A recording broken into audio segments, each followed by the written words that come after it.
तुम्ही जे काय म्हणताय त्याच्यावरती आम्हाला चर्चा करण्याची काही तशी गरज नाही. तो त्यांचा अंतर्गत प्रश्न आहे.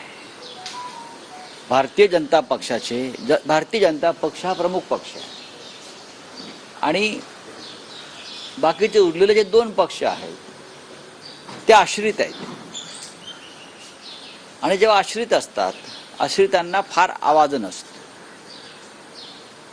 भारतीय जनता पक्षाबरोबर स्वाभिमानासाठी लढली ती फक्त शिवसेना आणि प्रसंगी लात मारून आम्ही बाहेर पडलो.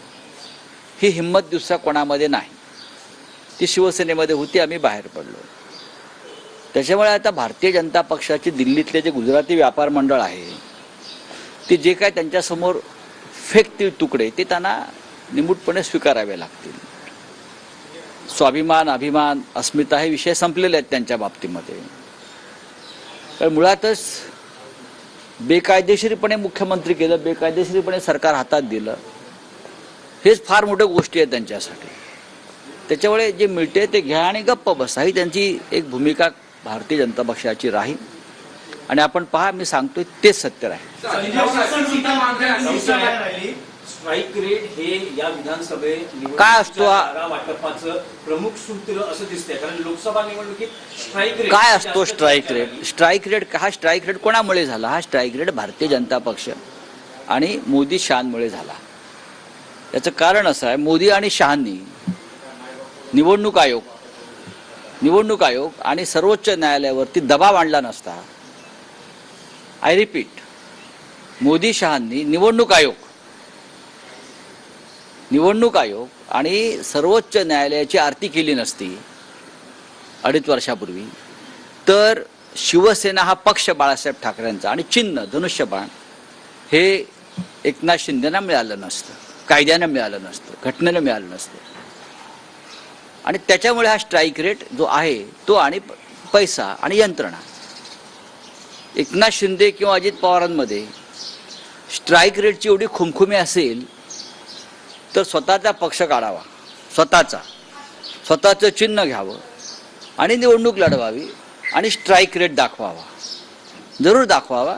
आम्ही तो स्ट्राईक रेट मानू. पण विधानसभा निवडणुकीत समजा जर स्ट्राईक रेट मानला तर महाविकास आघाडीत सगळ्यात स्ट्राईक रेट कमी शिवसेना. अजिबात नाही. हे तुमचं चुकीचं विधान आहे. काँग्रेसचा स्ट्राईक रेट जास्त आहे असं आपण म्हणतो. याचा अर्थ असा आहे एनसीपीचा सगळ्यात जास्त आहे, 10 पैकी असू द्या म्हणून 10 पैकी 8 जागा जिंकून आल्या. हो, मग काय झालं? पण त्या महाराष्ट्रामध्ये शिवसेनेचे जे मोठ्या प्रमाणात मतदान आहे ते ट्रान्सफर झालं. कोल्हापूरची जागा आम्ही जिंकत होतो, ती काँग्रेसनं आम्ही जिंकायला दिली. अमरावती ही जागा शिवसेनेची, ती आम्ही काँग्रेसला दिली. रामटेक जिंकणारी जागा आम्ही काँग्रेसला दिली. या तिन्ही जागा जर शिवसेनेकडे असत्या तर शिवसेना 100% जिंकली असत्या. या तिन्ही जागा राष्ट्रवादी काँग्रेस, अगदी बारामतीपासून सर्वत्र शिवसैनिकांनी विजयाचं अक्षरशः जीवाचं रान केलेलं आहे. अर्थात काँग्रेस आणि राष्ट्रवादीची मते आम्हाला मिळालेली आहेत मोठ्या प्रमाणात, हे आम्ही मान्य करतो. पण स्ट्राईक रेटचा विषय कुठेच येत नाही याच्यामध्ये. विधानसभा निवडणुकीत जागा वाटपात सगळ्यात जास्त जागा महाविकास आघाडीत शिवसेना युबीटी लढवेल का?